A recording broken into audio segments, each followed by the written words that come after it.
The shooting stopped. That was worse than the gunfire. Eliza knew enough about men, about predators, to understand that silence meant they'd made a decision. Her fingers cramped around the revolver's grip. She'd never fired a gun in her life before today, and the 2 shots she'd managed had gone wide, kicking dirt nowhere near their targets. But the noise had been enough to make them cautious, to buy her these last few minutes of breathing. She could hear them talking now, voices carrying across the flat expanse of scrubland. Rough laughter, the clink of a bottle being passed. They weren't in a hurry. Why would they be? There was nowhere for her to run. The next town was 20 miles through country that would kill her just as dead as a bullet. Miss Hartwell. The voice came from her left, startling her so badly she nearly pulled the trigger. A man stood at the edge of the overturned coach, hands raised, empty palms forward. He wasn't one of the bandits. His clothes were too clean, his posture too controlled. A tin star glinted on his vest. My name is Cole Maddox. I'm the sheriff from Red Springs. I need you to put that weapon down before you hurt yourself. Go to hell. The words came out steadier than she felt. His expression didn't change. Fair enough. But those men out there are going to rush this position in about 2 minutes, and when they do, that little pistol isn't going to save you, so you've got a choice. You can die proud with a gun in your hand, or you can trust me to get you out of this. Trust you? Eliza's laugh was brittle, edged with hysteria. I don't even know you. No, ma'am, you don't, but I know them. He gestured toward the bandits without taking his eyes off her. Carver brothers. They've killed 6 people I know of. Probably more I don't. And what they do to women before they kill them, well, that's not something you want to find out firsthand. Her stomach turned. She'd heard stories, whispered things from the other passengers before the attack, before the driver's throat had been cut, before Mrs. Henderson had been dragged screaming from the coach. What do you want me to do? When I move, you stay low and run for that rock formation, 30 yards behind us. Don't look back. Don't slow down. There's a horse tied up there. Can you ride? I can ride. It was half true. She could ride in the park, on a gentle mare with a proper saddle. She had no idea if that counted out here. Good enough. On 3. He dropped his hands, and she saw the rifle he'd been holding behind his back. 1. The world exploded into noise. Maddox fired 4 shots so fast they sounded like one, and then he was moving, grabbing her arm and hauling her up. Eliza ran. Her boots, stupid, delicate things meant for cobblestone streets, slipped in the loose dirt. Behind her, men were screaming. More gunfire cracked the air. Something hot buzzed past her ear. The rock formation loomed up, and there was the horse, a big, rangy bay that rolled its eyes at her approach. Maddox shoved her toward it. Get up. Now. She grabbed the saddle horn, missed the stirrup twice before her foot found it, and dragged herself up with strength she didn't know she had. The horse danced sideways, and she nearly fell. Maddox was there, one hand steadying her, the other still firing back toward the coach. Hold on! He swung up behind her in one fluid motion, kicked the horse hard, and they were running. The desert blurred past. Eliza clung to the saddle, to the horse's mane, to anything that would keep her from falling. Maddox's arm was locked around her waist, holding her in place as he guided the horse with his knees. She could hear pursuit behind them, hoofbeats, shouts, but the sounds were fading. They rode for what felt like hours, but was probably less than 1. When Maddox finally slowed the horse to a walk, Eliza's whole body was shaking. Adrenaline gave way to delayed shock, and she started to cry, harsh, ugly sobs that she couldn't control. Easy. His voice was close to her ear, not unkind. You're safe now. Safe? The word tasted like ash. Everyone's dead. Mrs. Henderson, the driver, that young couple from Philadelphia said, I know. You know? She twisted to look at him, anger cutting through the fear. You knew and you didn't. What kind of lawman are you? His face was hard, weathered beyond his years. She guessed him to be somewhere in his 30s, with lines carved deep around his eyes and mouth. The kind who saves the people he can. I got word of the ambush 20 minutes after it started. I came as fast as possible. If I'd gotten there 5 minutes later, you'd be dead too. You want to be angry about that? Go ahead. But I did my job.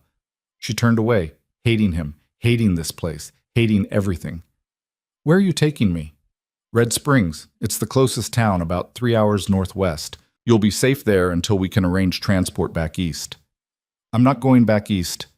Ma'am, Miss Hartwell, she corrected sharply. And I'm not going back to Boston. There's nothing for me there.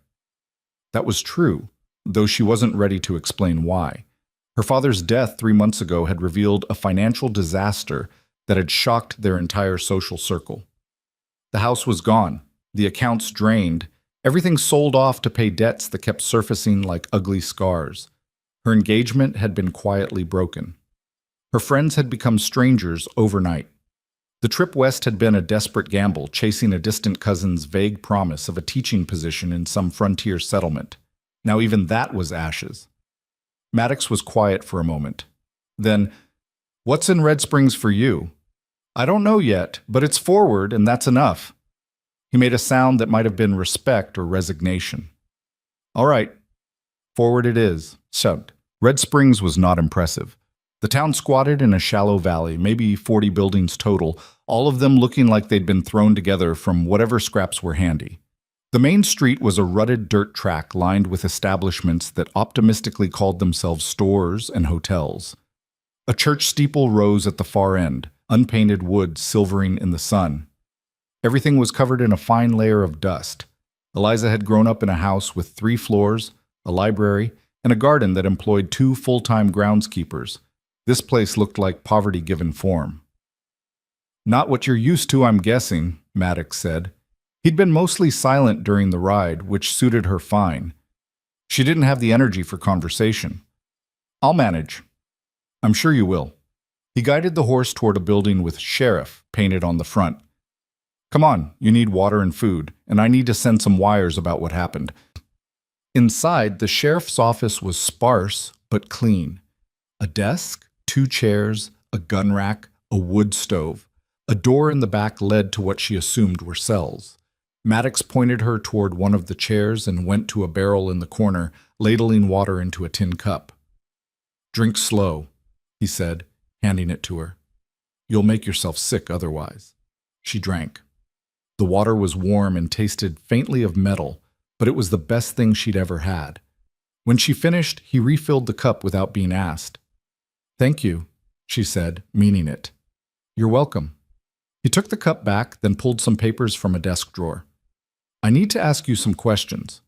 About the attack, about who you are, about why you were on that coach." "Why I was on it? I paid for a ticket, same as anyone." "Humor me, Miss Hartwell. I've got 4 dead bodies out in the desert and a gang that's going to need hunting. Details matter." So she told him. Not everything. Not the humiliation of her father's debts or the way her fiancé had returned her ring by messenger. But enough. Her name, her age, 24, where she'd been heading. She described the attack as best she could, though the memories were already fragmenting, breaking into pieces that didn't quite fit together.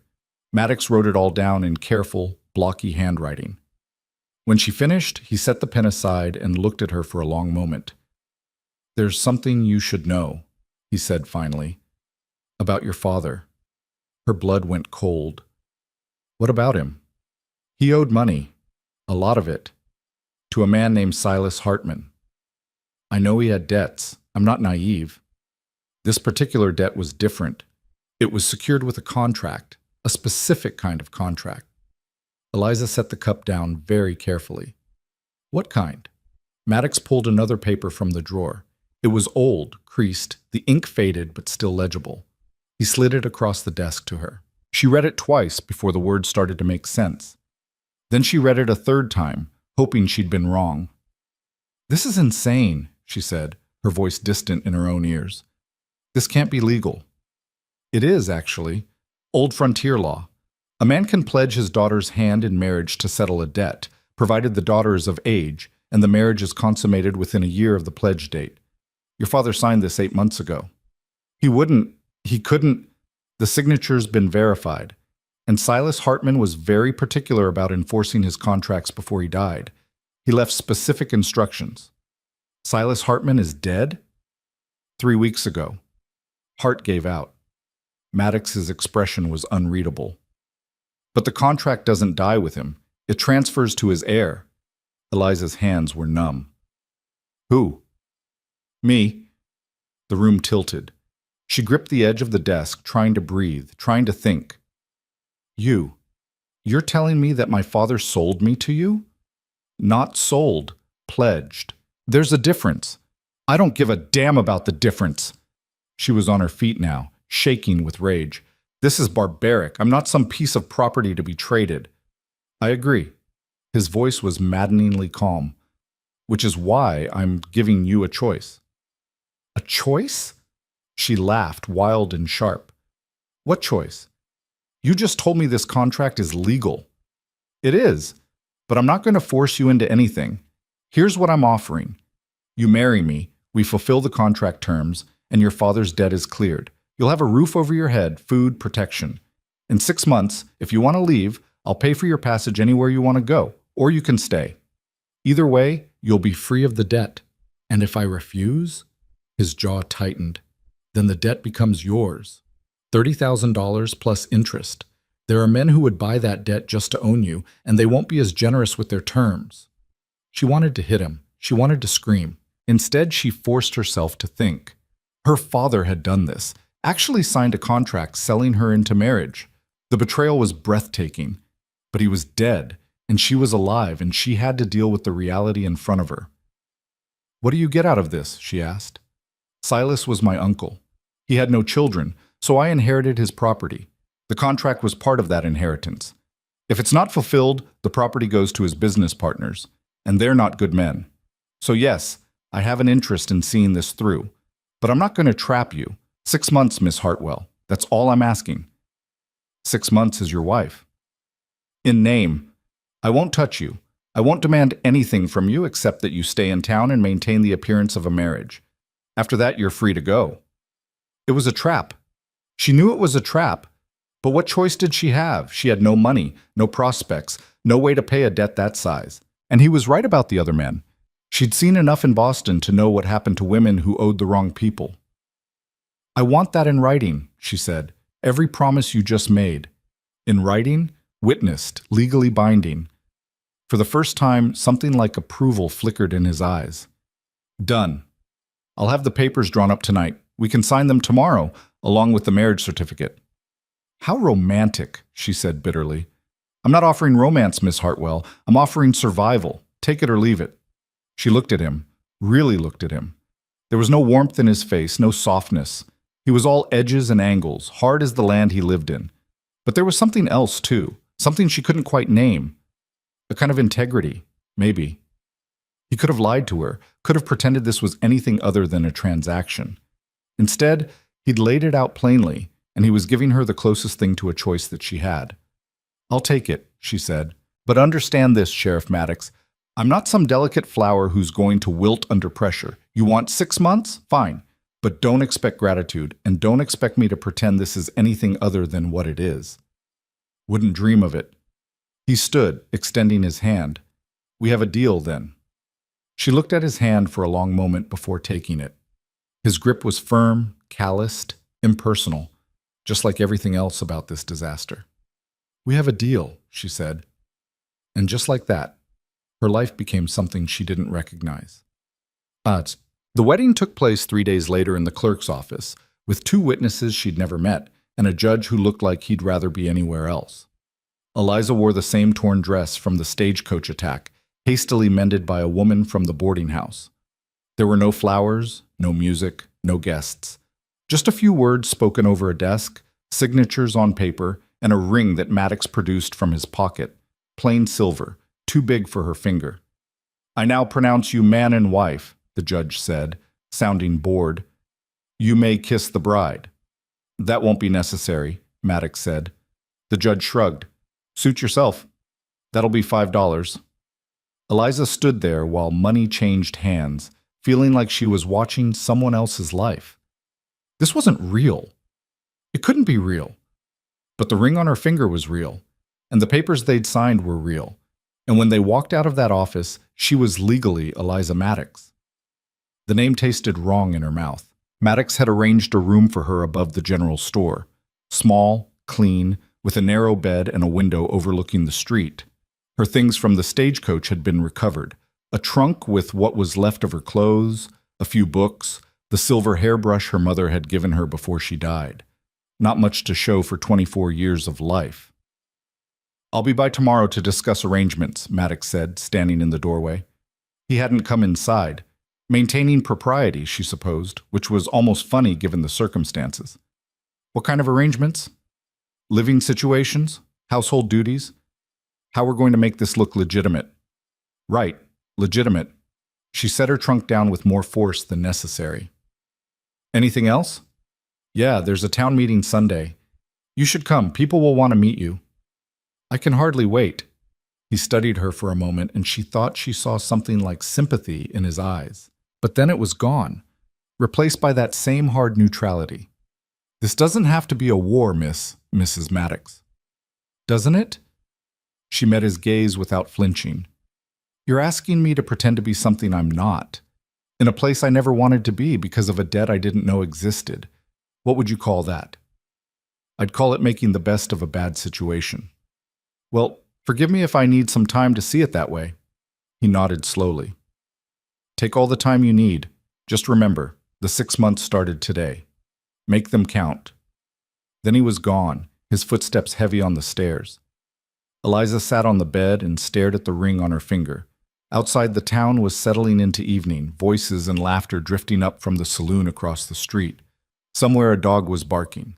The air smelled like dust and horses and something cooking, beans maybe, or stew. She was married to a stranger in a town that felt like the edge of the world, bound by a contract she'd never agreed to, trapped by a debt that wasn't even hers. And she had 6 months to figure out how to survive it. The next morning started with a knock on her door before sunrise.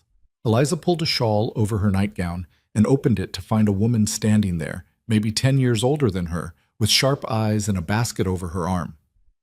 Mrs. Maddox, the woman said. I'm Margaret Reeves.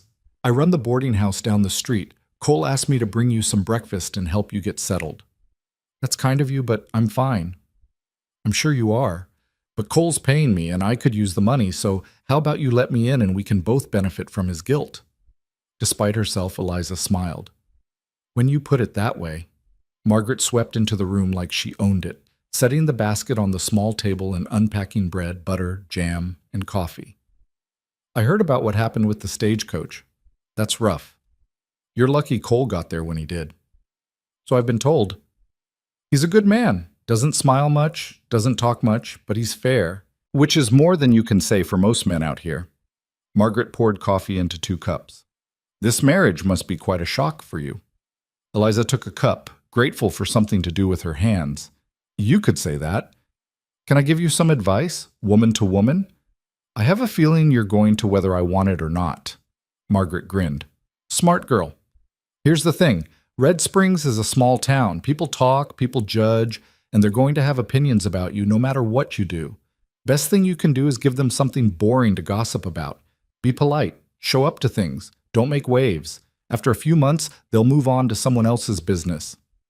And if I don't want to be polite, if I don't want to pretend everything's fine, then you'll have a harder time of it. Margaret's expression softened. Look, I don't know the whole story, and it's not my business. But I do know that Cole's not the kind of man who'd force a woman into something against her will.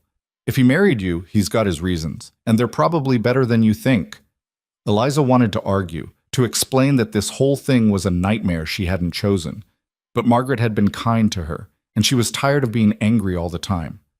I'll try, she said instead. No promises, but I'll try. That's all anyone can ask. Margaret stood, gathering the empty basket. I'll come by again tomorrow if you want, or you can come to the boarding house. Either way, you've got a friend here. Not many, maybe, but one's a start. After she left, Eliza sat by the window with her coffee and watched the town wake up. People moved with purpose here, no wasted motion. A man hauling water, a woman sweeping her porch, kids chasing a chicken down the street.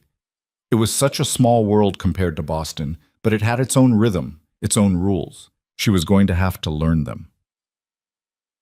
Sunday came faster than she wanted. Maddox collected her at noon, looking uncomfortable in a clean shirt and vest. You ready? As I'll ever be. The town meeting was held in the church, which was the only building large enough to hold everyone. Eliza walked in on Maddox's arm, feeling every eye in the room turn toward her. The whispers started immediately. That's her? Awfully fancy for Red Springs. Heard she was on the ambush stage. Poor thing. Lucky thing, more like.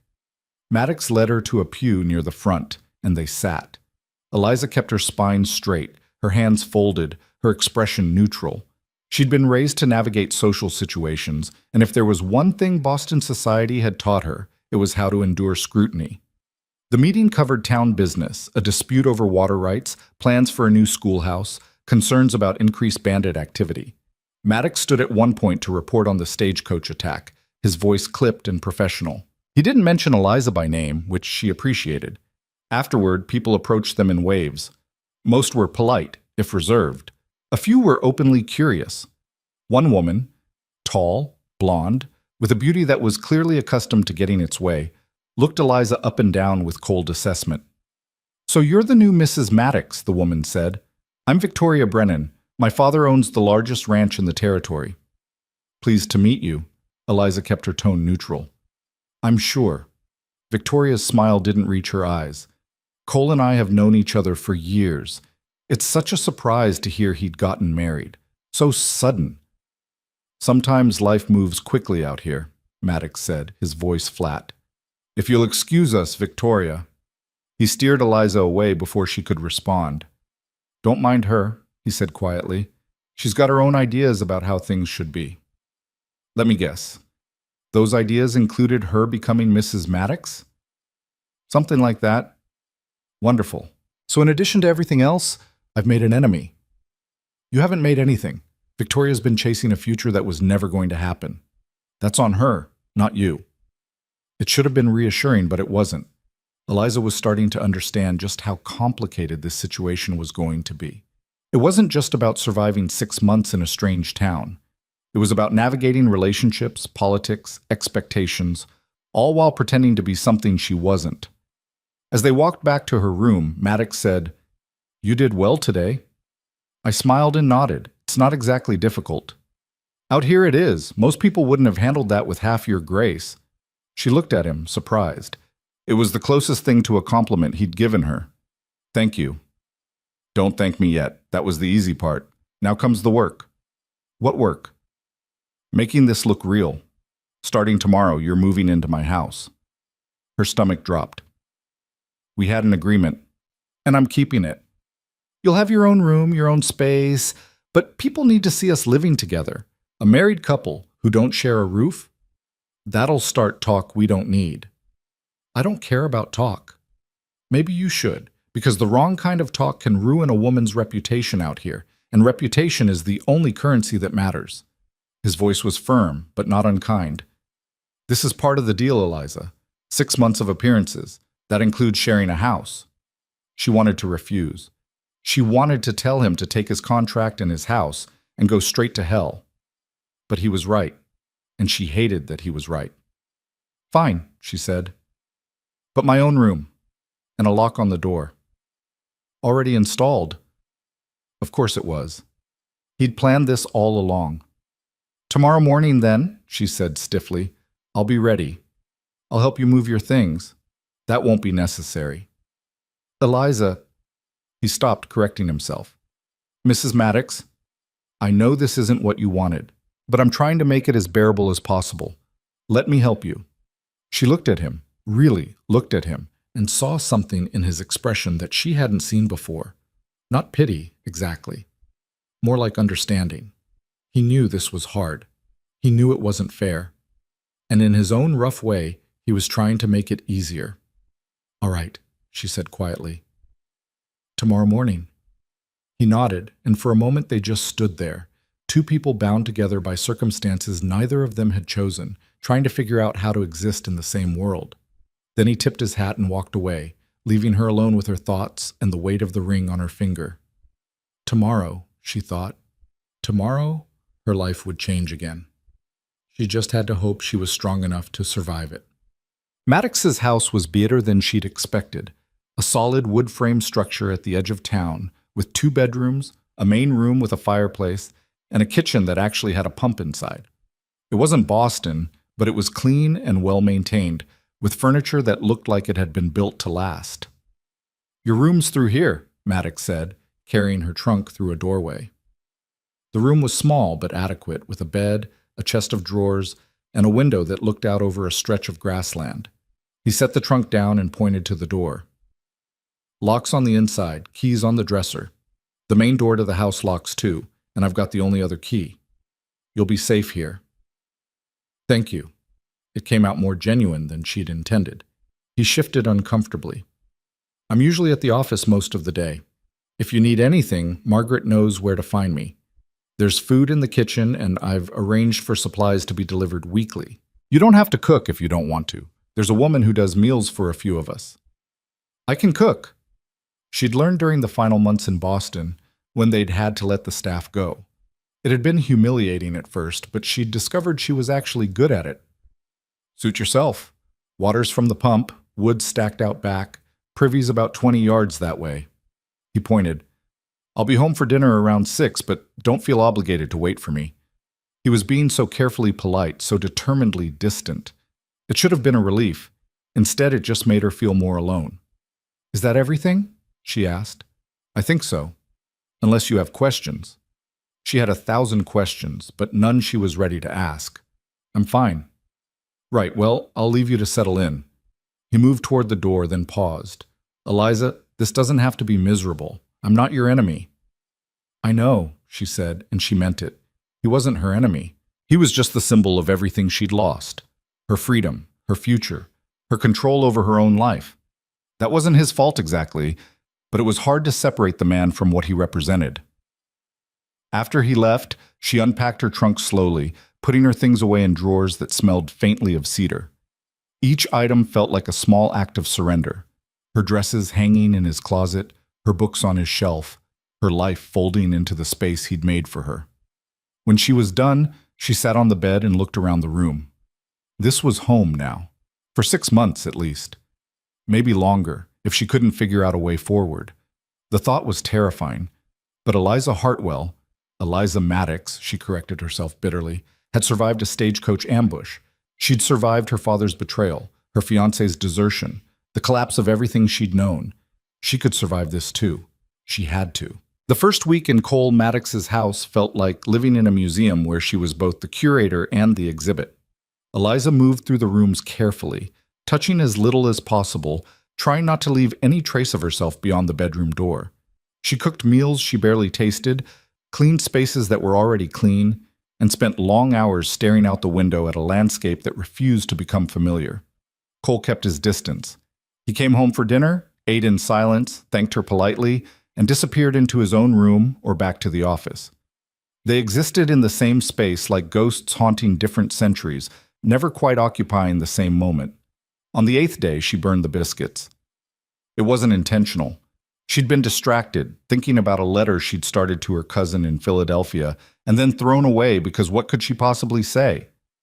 The smoke brought her back to reality just as Cole walked through the door. "Something burning?" he asked, hanging his hat on the hook.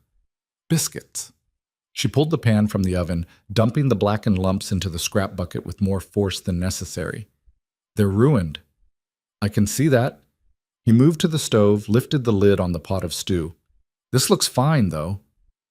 "It's all I have. I was supposed to—" She stopped, frustrated with herself. "I'm sorry. I'll make more." "Don't bother. Stew's plenty."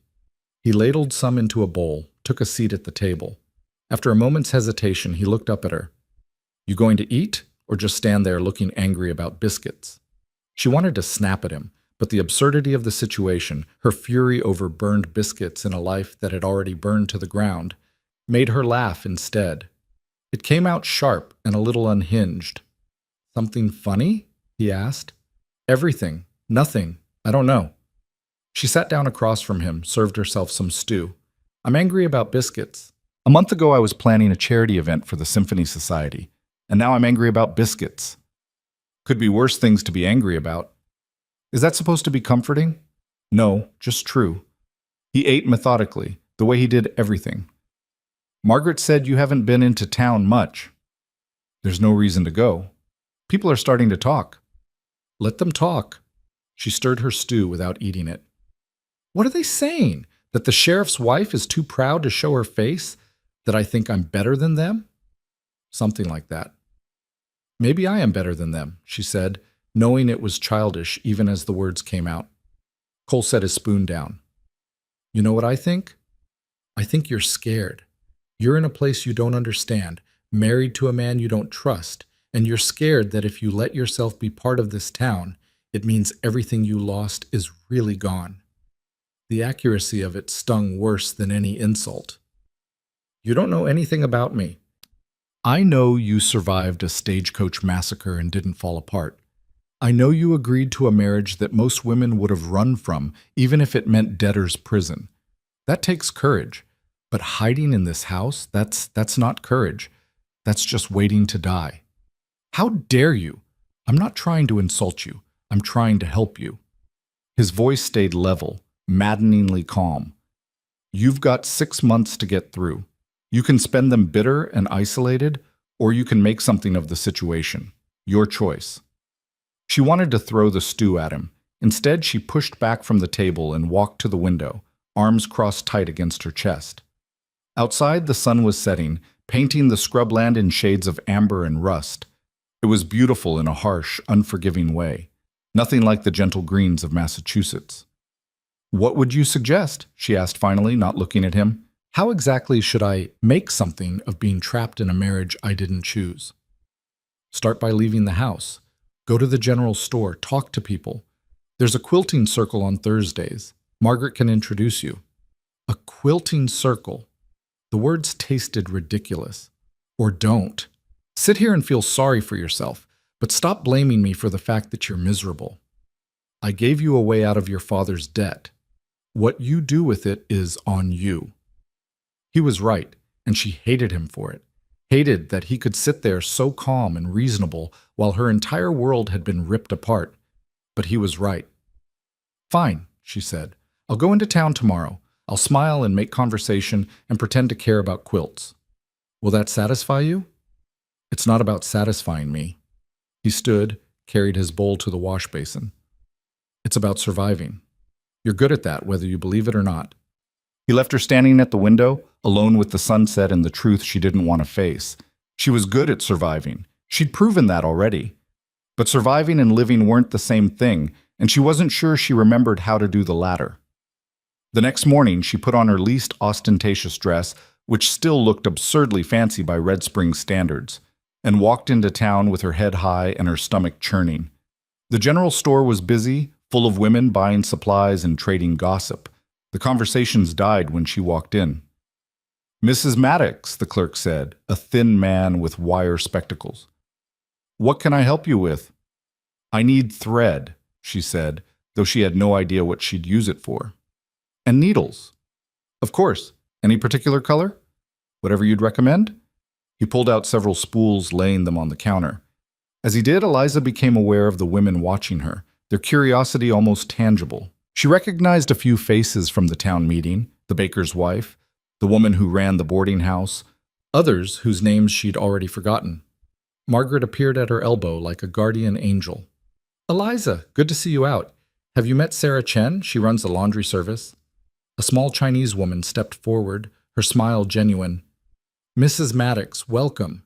If you need help with washing, I have good prices. Thank you. I'll remember that. And this is Ruth Miller, Margaret continued, drawing a severe-looking woman into the circle. She runs the quilting circle I mentioned. Ruth looked her up and down. You know how to quilt? No, but I can learn.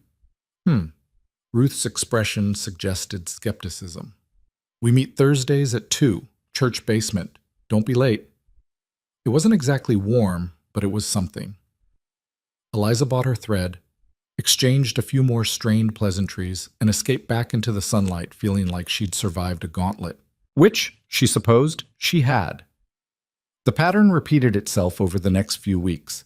She went to the quilting circle, where the women taught her basic stitches while interrogating her about Boston, her family, how she'd met Cole. She deflected most of the questions, gave vague answers, and slowly, so slowly, felt the ice begin to thaw. Not warmth, exactly, but less hostility. At home, she and Cole maintained their careful distance. They ate dinner together most nights, conversations brief and functional. He told her about his work, a dispute between ranchers, a drunk causing trouble at the saloon, the ongoing hunt for the Carver brothers. She told him about the quilting circle, the town gossip, small observations about Red Springs that meant nothing and everything. It was almost comfortable, in a sterile sort of way, like learning to live with a chronic injury, not painful exactly, but never quite right. Then the fire happened.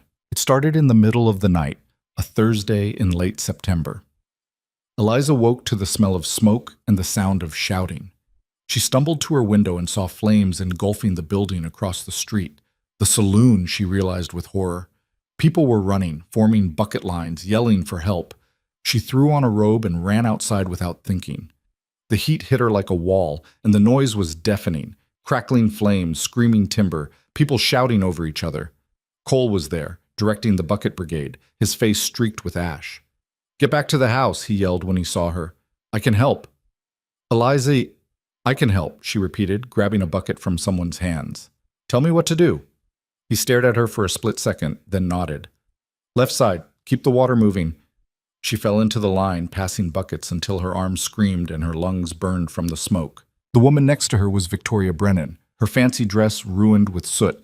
They didn't speak, just worked, because the fire didn't care about their differences. It took 3 hours to get the blaze under control. By the time the sun came up, the saloon was a smoking ruin, but the buildings on either side had been saved. People collapsed where they stood, coughing and exhausted. Eliza sat on the ground, her hands blistered, her robe destroyed, her hair falling in tangled ropes around her face. Cole dropped down beside her, breathing hard. "You all right?" he asked. "I think so. You?" "Yeah." He looked at her hands, his expression tightening. "Those need tending. Later." She was too tired to care about blisters. "What started it?" "Don't know yet. Could have been an accident, could have been deliberate." He rubbed his face, leaving more ash streaks. "We'll investigate once everyone's had a chance to rest." Margaret appeared with a jar of salve and clean bandages. "Let me see those hands, Eliza." She let Margaret work, too exhausted to protest. Around them, people were doing the same, tending wounds, sharing water, checking on each other. Ruth Miller caught her eye from across the street and gave a small nod. Not quite approval, but acknowledgement. "You did good tonight," Margaret said quietly. People noticed. "I just passed buckets." "You could have stayed inside. Most fancy ladies would have." She finished wrapping the second hand. "This town's hard on newcomers, but you're tougher than you look." Eliza didn't feel tough. She felt burned and blistered and bone-tired. But maybe that was what tough meant out here.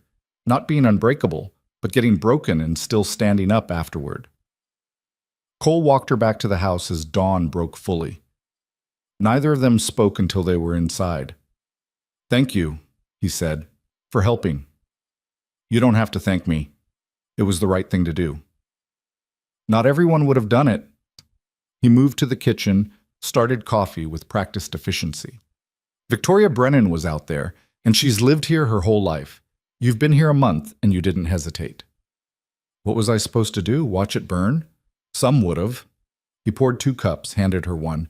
"You're fitting in better than I thought you would." It should have been a compliment, but it felt like an assessment. Like she was a horse he was breaking, and he was pleased with her progress. "I'm not doing it for you," she said. "I'm doing it because I have to live here, and I'd rather not spend 6 months being hated." "Fair enough." He drank his coffee, watching her over the rim. "But you're doing it. That counts for something." She didn't know what to say to that, so she said nothing. They stood in the kitchen as the sun rose, drinking coffee and not talking about the way something had shifted between them during the night. Not trust, not yet. But maybe the beginning of something that could become trust, given enough time. The investigation into the fire concluded 3 days later. Deliberate arson, probably revenge for Cole arresting a drunk the week before. The man was already gone, fled to parts unknown. It wasn't satisfying, but it was closure of a sort. Life returned to its new normal. Eliza continued going to the quilting circle, where she was slowly improving and the women were slowly warming to her. She helped Sarah Chen with laundry one afternoon when Sarah's daughter was sick. and word spread that the sheriff's wife wasn't too proud for hard work. Small victories, but they mattered. At home, the silences between her and Cole grew less strained. He taught her how to shoot, not well, but well enough to hit a target at 20 paces, because he said any woman living on the frontier should know how to defend herself. She didn't argue. The weight of the gun in her hand was terrifying and empowering in equal measure. October came, bringing cooler nights and the first hints of autumn. The landscape shifted from brown to gold, and Eliza found herself noticing details she'd missed before. The way the light hit the mountains at sunset, the sound of wind through the grass, the surprising variety of birds that lived in what she'd thought was a wasteland. "You settling in?" Margaret asked one Thursday after the quilting circle. "I suppose I am." It surprised her to realize it was true. "I'm not sure how I feel about that." "Why wouldn't you feel good about it?" "Because it feels like giving up, like accepting that this is my life now." Margaret considered this while putting away thread. "Can I tell you something? When I came out here 20 years ago, I cried every day for a month. My husband had promised me a grand adventure, and instead I got a one-room shack and loneliness so deep I thought I'd drown in it. I hated this place, hated him for bringing me here, hated myself for being weak enough to come. What changed? I did. I stopped waiting for my old life to come back and started building a new one. Found things I was good at, people I cared about, reasons to get up in the morning that weren't just survival." She smiled. "It's not the life I planned, but it's mine, and I chose to make it good. That's not giving up. That's growing up." Eliza thought about that on the walk home. Was she growing up? Or was she just becoming someone she didn't recognize? Maybe there wasn't a difference. She found Cole at the house when she got back, which was unusual. He was usually at the office until dinner. "Something wrong?" she asked. "Got word about the Carver brothers. They were spotted 2 days' ride south. I'm heading out tomorrow with a posse." Her stomach tightened. She'd heard enough about the Carver brothers to know they were dangerous. "How long will you be gone?" 3 days, maybe 4. Depends on the trail." He was checking his rifle, methodical and calm. "I've arranged for someone to check on you while I'm gone. You'll be safe." "I'm not worried about being safe." He looked up at that, surprised. "No? No?" And she meant it. Somewhere in the past month, Red Springs had stopped feeling like enemy territory. She knew people now, had routines, felt competent in ways she hadn't since Boston. "I'll be fine." "All right." He went back to his rifle. "There's money in the desk drawer if you need anything. And Eliza." "Yes?" "Don't do anything stupid while I'm gone, like confronting drunk ranchers or trying to break up bar fights." "I'll try to restrain myself." The corner of his mouth twitched. It wasn't quite a smile, but it was close. "Appreciate it." He left before dawn the next morning. Eliza stood at the window and watched him ride out, part of a group of 6 men, all armed and grim-faced. She told herself she wasn't worried, that this was his job, and he'd done it 100 times before. But her hands were clenched tight on the windowsill until they disappeared from view. The house felt different without him, emptier. She hadn't realized how much space he occupied until it was gone. She threw herself into work, cleaning things that didn't need cleaning, cooking elaborate meals she'd eat alone, taking long walks around the town to fill the hours. On the 3rd day, Victoria Brennan showed up at her door. "Mrs. Maddox," Victoria said, her smile sharp. "May I come in?" Every instinct screamed to say no. But Eliza had been raised with manners, even when she didn't want to use them. "Of course." Victoria swept in like she owned the place, examining everything with predatory interest. "Charming, very rustic. I imagine it's quite an adjustment from Boston." "I'm managing." "I'm sure you are. You seem very, adaptable." She sat without being asked, arranging her skirts with practiced elegance. "I wanted to speak with you, woman to woman." "About what?" "About Cole." Victoria's eyes were cold. "I don't know what arrangement you two have, but I want you to understand something. He was mine first. We had an understanding, a future planned, and then you showed up and ruined everything." Eliza felt her temper flare. "I didn't show up. I was delivered here like a piece of cargo because of a debt I didn't even know existed. If you have a problem with this marriage, take it up with Cole. Oh, I plan to, once you're gone. Victoria leaned forward. Because you are leaving, aren't you? In a few months, once whatever contract you signed expires, you'll go back east where you belong, and Cole and I can continue what we started. Did Cole tell you that? That you had a future together? Victoria's smile faltered.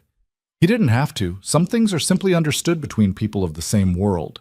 Then you understand nothing about him. The words came out before Eliza could stop them. Because the man I've been living with for the past month doesn't operate on assumptions and social hints. He's direct, honest. If he wanted a future with you, he would have said so. And what would you know about what he wants? You've barely spoken to him. More than you think. It was true. Their conversations might be brief, but she'd learned to read the silences between his words, the subtle shifts in his expression. And I know this. He married me, not you. That should tell you something. Victoria stood, her composure cracking. You have no idea what you're talking about. You're playing house in a marriage that isn't real, and when it ends, you'll have nothing. No husband, no home, no future. At least I'll still be here. Good luck with that. Eliza walked to the door and opened it. I think you should go now. For a moment, she thought Victoria would argue. Then the woman swept past her, spine rigid with fury. This isn't over. Actually, I think it is. She closed the door and leaned against it, heart pounding. Her hands were shaking, not from fear, but from anger, and something else she couldn't quite name.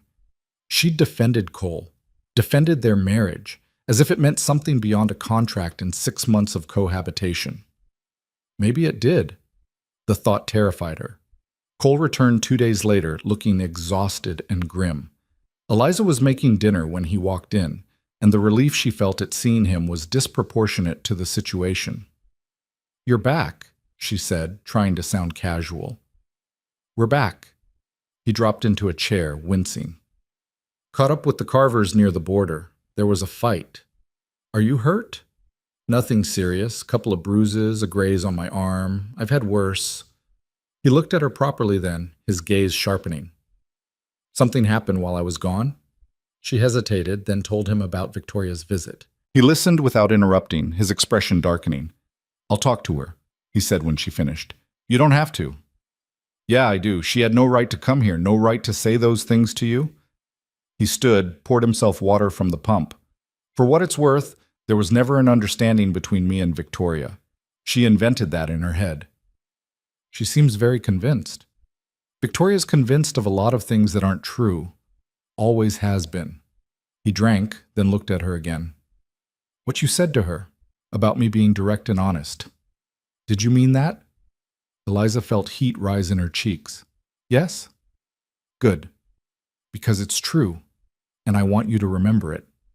If I have something to say to you, I'll say it. No games, no hidden meanings. We might not have chosen this marriage, but we can at least be honest about it. I can do that. All right, then. He moved toward his room, then paused at the doorway. The dinner smells good. It's just stew. Still good. He disappeared into his room, leaving her alone with the pot and her tangled thoughts. Something was changing between them. She could feel it in the way conversations came easier now, in the comfortable silences they'd built, in the way she'd defended him to Victoria without thinking twice. It wasn't love. She wouldn't be stupid enough to call it that. But it was something. Respect, maybe. Partnership. The possibility of more. That night, she lay in bed and stared at the ceiling, listening to the sounds of Cole moving around in the next room. In 4 months, she could leave. He'd promised her that. Money for passage anywhere she wanted, freedom from the debt, a clean start. But for the first time, she wondered if she'd actually go. The question of whether she'd leave stopped being theoretical 3 weeks later when the violence came home. November had settled over Red Springs with cold that bit through even the thickest wool. Eliza had learned to bank the fire properly, to layer her clothes, to move quickly between buildings to minimize exposure. The town was quieter in winter, people hunkering down against the weather, but life continued in its essential rhythms. Cole still made his rounds. The saloon still did business. The quilting circle still met on Thursdays, though they'd moved to Ruth Miller's parlor where the stove put out better heat. Eliza had just finished Thursday's session when Sarah Chen caught up with her on the street. "Mrs. Maddox, wait." Eliza turned, surprised. Sarah rarely spoke to her outside of group settings. "Is something wrong?" "I don't know, maybe." Sarah glanced around, lowering her voice. "There were men at the laundry this morning, 3 of them, rough-looking. They asked about you." Ice that had nothing to do with the weather slid down Eliza's spine. "Asked what?" "Where you lived, what your routine was, if you were usually alone." Sarah's face was tight with concern. "I didn't tell them anything, sent them away, but they didn't look like they were going to give up." "Did you recognize them?" "No, strangers. But one of them—" She hesitated. "One of them had a scar here." She traced a line from her eye to her jaw, "and he looked at me like I was dirt, like he'd hurt me just for fun." Eliza's mind raced. "Thank you for telling me. I need to find Cole." "Be careful." Sarah gripped her arm briefly. "Men like that, they don't come to town for good reasons." The sheriff's office was locked when Eliza got there. A note on the door saying Cole was out investigating a property dispute 2 miles west. She stood in the street trying to decide what to do. Go home and wait. Find someone else to tell. The strangers might be nothing, drifters passing through, men with questions that had nothing to do with her. But her instincts, honed by months of navigating an unfamiliar world, screamed otherwise. She went home because she didn't know where else to go. Locked the door behind her, checked the windows, loaded the revolver Cole had taught her to shoot. Her hands were steadier than she expected as she set it on the table within reach. Then she waited, ears straining for any sound that didn't belong. The afternoon crawled by. She tried to read, couldn't focus, made coffee, let it go cold, paced from window to window, watching the street. A few people passed, familiar faces going about familiar business. Nothing threatening. Maybe Sarah had been wrong. Maybe the men had moved on. The sun was setting when she heard the horses. 3 riders, approaching slowly. They stopped in front of the house, and Eliza's stomach dropped when she saw the man in front, tall, with a scar cutting down his face exactly as Sarah had described. He dismounted, said something to the others that made them laugh. She grabbed the revolver and moved away from the window. Her heart was hammering so hard she could hear it in her ears. Think. She needed to think. The back door was an option, but they'd see her run. She could barricade herself in the bedroom, but that was a trap if they decided to break in. The front door rattled, someone testing the lock. "Mrs. Maddox?" The voice was oily, mocking. "We know you're in there. We just want to talk." She didn't answer. Kept the gun trained on the door, forcing her breathing to steady. "Now that's not very friendly." A pause. "Your husband's caused us some trouble, you see, and we thought maybe you could help us settle things. Open the door, and nobody gets hurt." Like hell she would. She knew what men like this did to women, had heard enough stories to fill nightmares. If they wanted her, they'd have to break down the door, and that would give her time to, what, shoot them? She had 6 bullets and shaking hands and no idea if she could actually pull the trigger when it counted. The door shuddered. They were kicking it. The lock wouldn't hold long. Eliza backed toward the bedroom, keeping the gun up. Maybe she could get out the window, drop to the ground, run. It was a terrible plan, but it was something. The door splintered on the 3rd kick, and the scarred man stepped through, grinning. "There you are. Pretty thing, aren't you? I can see why Maddox wanted to keep you." "Get out." Her voice came out stronger than she felt. "Get out, or I'll shoot." "You ever shot a man before, sweetheart?" He took a step closer. "It's harder than you think. Takes a certain kind of person to actually pull that trigger." "Try me." He laughed and lunged. She fired. The gun kicked in her hands, the noise deafening in the small room. The bullet went wide, punching through the wall a foot from his head. He froze, surprise replacing the grin. "The next one won't miss," she said, though her hands were shaking so badly she wasn't sure she could hit anything. "You stupid!" He started forward again, and she pulled the trigger a second time. This shot caught him in the shoulder, spinning him around. He screamed, clutching the wound, and his companions rushed through the broken door. Eliza ran. Through the bedroom, fumbling with the window latch, her fingers clumsy with panic. Behind her, the men were shouting, boots heavy on the floor. The window stuck, wouldn't open, and then hands grabbed her from behind. She fought, kicked, bit, scratched, used every dirty trick she'd never imagined needing. Someone backhanded her hard enough that her vision went white. She tasted blood. They were dragging her backward, and she couldn't get free, couldn't breathe. "You're going to regret that," the scarred man snarled, still bleeding from his shoulder. "We were going to be quick about this, but now—" The front door crashed open again. "Let her go!" Cole's voice was flat, deadly calm.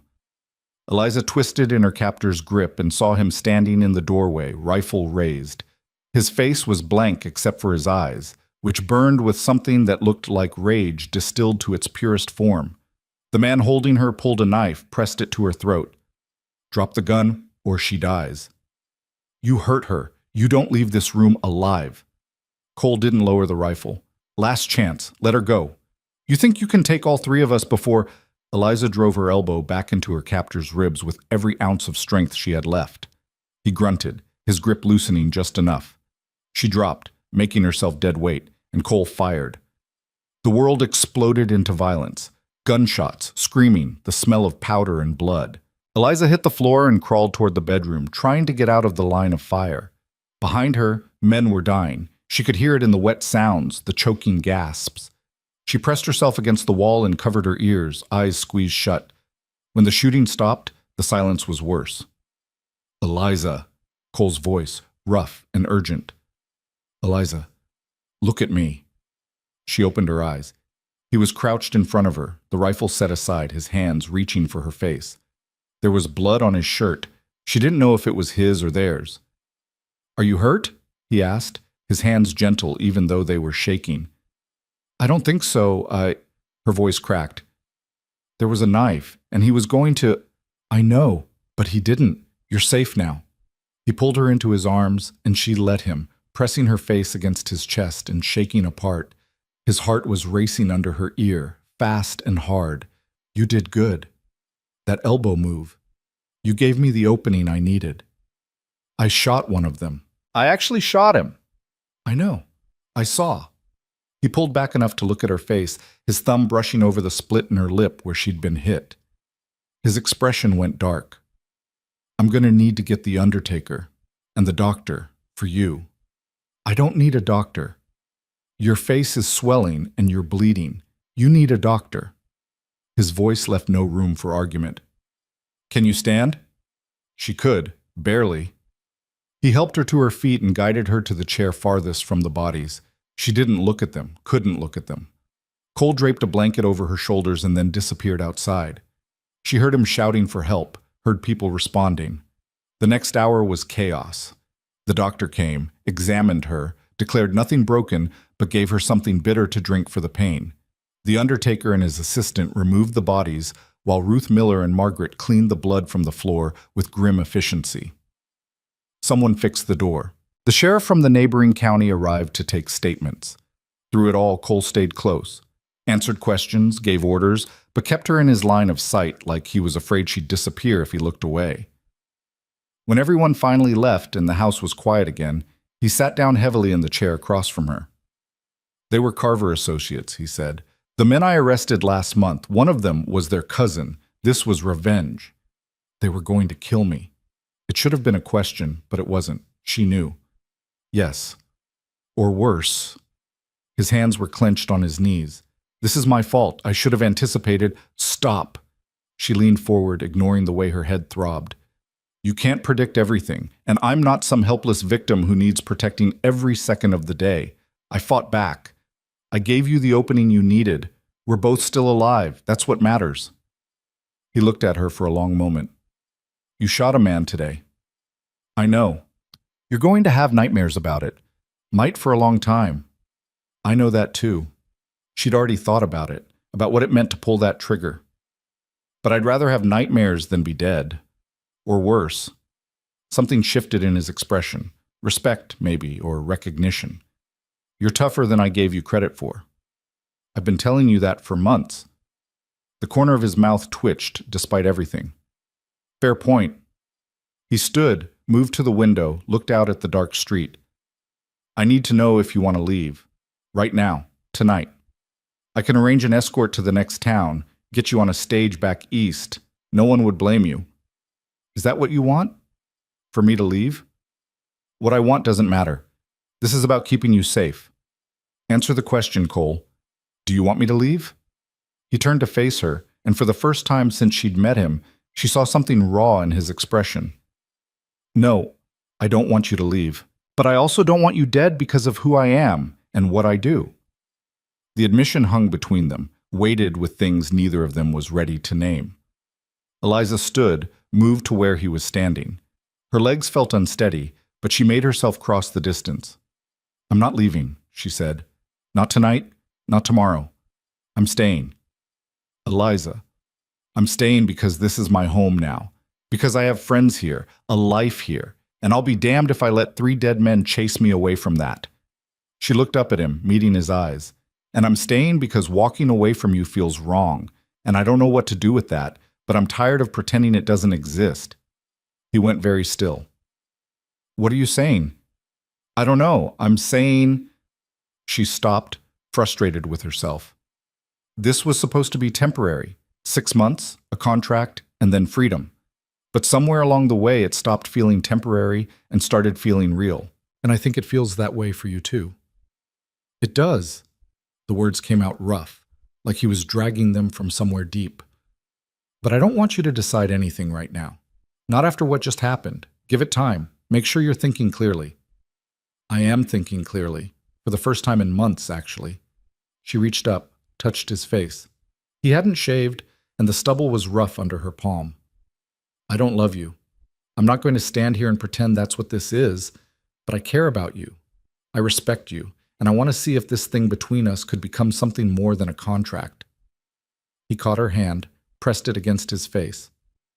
I care about you too. More than I should, probably. More than is smart, given the circumstances. His other hand came up to cup her jaw, careful of her injuries. But I need you to be sure, because if you stay, if we do this for real, I won't want to let you go when the 6 months are up. Then don't. Ooh, it was terrifying and exhilarating to say it out loud. Don't let me go. Let's see what happens if we actually try. He kissed her then, soft and careful and nothing like she'd expected. Not demanding, not taking, asking. She kissed him back, tasting blood and possibility and the strange alchemy of 2 people who'd started as strangers and become something she didn't have a word for yet. When they pulled apart, he rested his forehead against hers. You're sure about this? No, but I've never been sure about anything since I left Boston, and I'm still here, so I guess I'm getting comfortable with uncertainty. He laughed, a quiet sound that felt like surrender. All right then, we'll try. But I'm setting some ground rules. Of course you are. You learn to shoot better, not just good enough, actually good. And you carry that gun everywhere until we're certain the Carver situation is settled. Agreed. What else? You tell me if this gets to be too much. If you wake up one day and realize you made a mistake. No judgment, no guilt, just honesty. Same goes for you. Deal. He stepped back, putting a professional distance between them, even though his eyes said he didn't want to. You should rest. The doctor said, Cole. She caught his hand. I'm not made of glass. I don't need you to handle me carefully just because I got hurt. I know, but let me anyway, just for tonight. She wanted to argue, but exhaustion was crashing over her in waves. Her head hurt, her face hurt, her whole body hurt. And more than anything, she wanted to lie down and not think about dead men or violence, or how close she'd come to ending very differently. Just for tonight, she agreed. He walked her to her bedroom door, waited while she went inside. She expected him to leave, but he hesitated. I'm going to sleep out here, he said, on the floor by your door, in case you need anything. You don't have to... I know, but I'm going to anyway. She didn't have the energy to fight him on it. There are blankets in the trunk. I'll find them. Get some sleep, Eliza. She closed the door and leaned against it, listening to him move around in the main room, setting up his makeshift bed, banking the fire. The small domestic sounds were comforting in a way she hadn't anticipated. She changed into her nightgown with shaking hands, crawled under the covers, and tried not to think about the fact that men had died in her house today, that she'd killed one of them, that everything had changed in the space of an hour. But she'd meant what she said to Cole. She wasn't leaving. This place, this life, this man. They'd become hers in ways that had nothing to do with contracts or debts. And if that meant learning to live with violence and danger and uncertainty, then so be it. She'd survived worse. She'd survived this too. Sleep came eventually, and with it, the nightmares Cole had warned her about. She woke gasping twice, convinced there were hands on her throat. Both times, she heard Cole stand up outside her door, heard him ask if she was all right. She told him yes, and he settled back down, a guardian she hadn't asked for but was grateful to have. Morning came gray and cold. Eliza woke feeling like she'd been trampled, every muscle stiff and sore. Her face throbbed when she touched it, the bruises fully formed now. She looked in the small mirror above her dresser and winced. Purple and yellow mottled her cheek and jaw, her lips swollen and split. "Lovely," she muttered. When she emerged from the bedroom, Cole was already up, coffee made, breakfast cooking. He took one look at her face and his expression went hard. "How's the pain?" "Manageable." She sat at the table, accepted the coffee he poured. "You look like you didn't sleep." "I didn't. Couldn't." He set a plate in front of her. Eggs, bread, some kind of meat. "Eat. You need your strength." She ate because he was right, and because arguing seemed pointless. He sat across from her, drinking coffee but not eating, watching her with an intensity that should have been uncomfortable but wasn't. "What happens now?" she asked. "Now I hunt down the rest of the Carver network and make sure they understand what happens to people who threaten what's mine." His voice was flat, but she heard the steel underneath. "It won't be quick, but it'll be thorough." "What's yours?" The word sent a thrill through her that she didn't want to examine too closely. He met her eyes. "You. This house. This life we're building. I don't take threats to any of that lightly. I don't need you to—" "I know you don't. But I'm doing it anyway. Not because I think you're weak, but because this is what I do. I'm the law here, and the law protects its own." He paused. "And you are mine, Eliza. We agreed to try. That means I protect you same as you protected yourself yesterday. We're partners now. Partners." The word settled over her like a coat she was still learning to wear. "All right, but I'm not hiding while you do this. I'll keep learning to shoot, I'll be careful, but I'm not going to stop living my life." "Wouldn't ask you to." He stood, began clearing the dishes. "Margaret's coming by later to check on you, and Ruth sent word that the quilting circle is meeting here next Thursday instead of her place. Something about showing support." "They're meeting here? In this house?" "Apparently.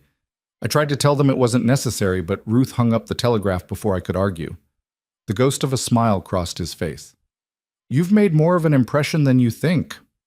"By getting attacked in my own home? By fighting back? By not breaking?" He moved to the door, grabbed his coat and hat. "I need to get to the office, start coordinating the hunt. You going to be all right alone?" She thought about it, really thought about it. Was she going to be all right? Maybe not today. Maybe not for a while. But eventually, yes. "I'll be fine. Go do what you need to do." He hesitated, like he wanted to say something else. Then he crossed back to her, cupped her bruised face with surprising gentleness, and kissed her forehead. "Lock the door after I leave.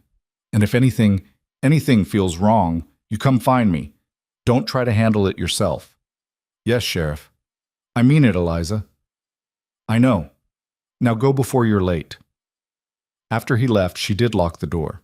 Then she stood in the main room, looking at the floor where 3 men had died yesterday. Margaret and Ruth had cleaned it well. There was no blood, no sign of violence. But Eliza could still see it, would probably always see it when she looked at that spot. She forced herself to move past it, built up the fire, washed the breakfast dishes, found tasks to fill her hands. When Margaret arrived an hour later with a basket of supplies and a determined expression, Eliza was almost grateful for the company. "Let me see your face," Margaret said without preamble. Eliza tilted her head, let Margaret examine the damage. The older woman made disapproving noises. "Could be worse. Could be a lot worse." She pulled out a jar of salve from her basket. "This'll help with the swelling, and the bruising will fade in a week or so." "Thank you." "Don't thank me yet. I'm about to be very nosy." Margaret sat down, fixed Eliza with a knowing look. What happened last night? And I don't mean the attack, I mean after, because Cole Maddox does not sleep on floors for just anyone, and he was very specific about making sure you were comfortable when I spoke to him this morning. Eliza felt heat rise in her cheeks. We talked about the marriage, about what happens next. And? And we're going to try. For real, not just for show. Margaret's smile was satisfied. About time. I've been watching you two dance around each other for weeks. Figured it would take something dramatic to push you over the edge. I wouldn't call getting attacked dramatic. I'd call it terrifying. Sometimes terror clarifies things. Margaret applied the salve with practiced efficiency. You love him? No, not yet anyway, but I think I could, given time. And he feels the same? Eliza thought about the way Cole had looked at her last night, the rawness in his voice when he'd admitted he didn't want her to leave. Yes, I think he does. Then you'll be fine. Love or not, you've got something more important. Respect, trust, partnership. The rest comes later, if you're lucky. Margaret finished with the salve, packed it away. Now, about Thursday, Ruth's organized the whole circle to meet here as a show of solidarity. She won't admit it, but she likes you. They all do. They have a strange way of showing it. This is the frontier, Eliza. We don't do gentle support. We do practical support, which means showing up, doing the work, and making sure everyone knows you're not alone. She stood, gathering her basket. You're one of us now. That means when you hurt, we all feel it.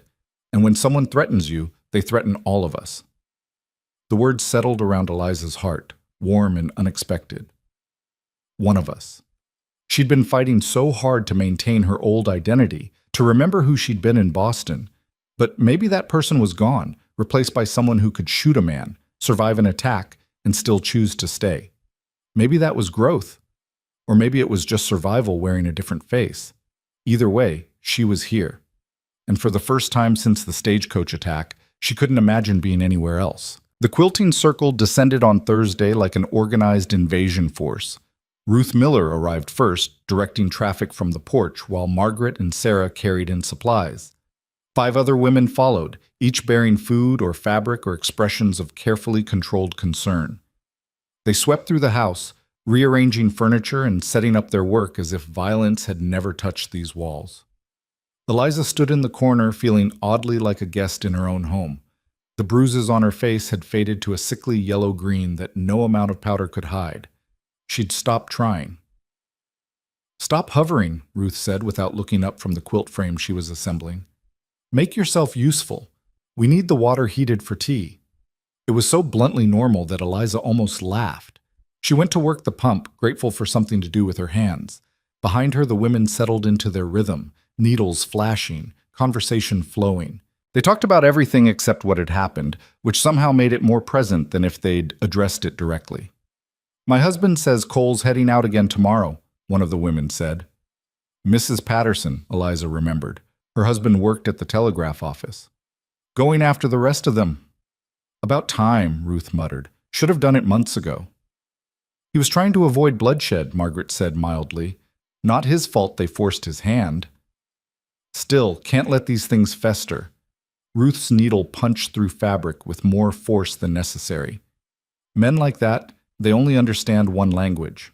Eliza brought the tea to the table, began pouring. Her hands were steady now, had been steady since the attack. Something had settled in her after the violence, a cold certainty she hadn't possessed before. She'd killed a man. The knowledge sat in her chest like a stone, but it didn't drag her down the way she'd feared. Instead, it was grounding, proof that she could do hard things when survival demanded it. You're quiet today, Sarah observed, accepting her cup. Just listening? You always listen. It's unnerving. But Sarah smiled as she said it. Most women can't go 5 minutes without offering an opinion. I'm offering plenty of opinions, just not out loud. That got a laugh from the group. The tension in the room eased another notch. They worked in comfortable silence for a while. The only sounds, needles pulling thread and the crackle of the fire. Outside, snow had started falling, the first real accumulation of the season. Red Springs would be locked in soon, roads impassable until spring. The thought should have felt claustrophobic. Instead, Eliza found it almost comforting. Can I ask you something? Mrs. Patterson said, directing the question at Eliza. About what happened, if it's not too personal. Depends on the question. They say you shot one of them. Before Cole got there. I did. Eliza kept her eyes on her stitching. She was getting better at this. The stitches more even now. In the shoulder. Didn't kill him, but I slowed him down. Good. Ruth's voice was fierce. Every woman in this territory should know how to shoot. Men think we're helpless, but we're not. We're just unprepared. Cole's been teaching me, Eliza said. I'm not great at it yet, but I'm improving. He's a good teacher, patient. Margaret glanced at her with knowing eyes. Among other qualities, the implication was clear enough to make Eliza's cheeks heat. He's been very kind. Kind, Ruth snorted. That's one way to describe Cole Maddox. Direct would be another. Stubborn, principled to a fault. All of those, Eliza agreed. But kind, too. In his way. You care about him. It wasn't a question from Sarah, just an observation stated plainly. Eliza considered denying it, then decided there was no point. These women had eyes and brains, and they'd already drawn their own conclusions. I do. More than I expected to. And he cares about you, Margaret added. Anyone with eyes can see that, the way he looks at you, like you're the only real thing in the room. It wasn't supposed to be like this, Eliza said quietly. This marriage, it was supposed to be temporary, a contract to settle a debt. Plans change. Ruth tied off a thread, snipped it with precise efficiency. Life out here has a way of rearranging your expectations. You can fight it or you can adapt. Sounds like you're learning to adapt. I'm trying. That's all anyone can do. Sarah reached over, squeezed Eliza's hand briefly. You're doing better than most would. Give yourself some credit. The afternoon wore on. The quilt took shape under their collective hands, a pattern of stars and diamonds that would eventually grace someone's marriage bed. The irony wasn't lost on Eliza. They broke for lunch, bread and cheese and the apple cake Mrs. Patterson had brought, and the conversation shifted to lighter topics, town gossip, recipe exchanges, complaints about the weather. Normal. It was so beautifully, painfully normal. By the time they packed up to leave, the snow was falling harder. Ruth stood at the door, surveying the street with a critical eye. You'll be all right here tonight? She asked Eliza. With Cole gone? He's not leaving until morning. Good, though I expect you could handle yourself if needed. Ruth's expression softened almost imperceptibly. You're stronger than you look, Mrs. Maddox. Don't forget that. After they left, Eliza stood in the quiet house and felt the emptiness differently than before. It wasn't loneliness, exactly. More like anticipation.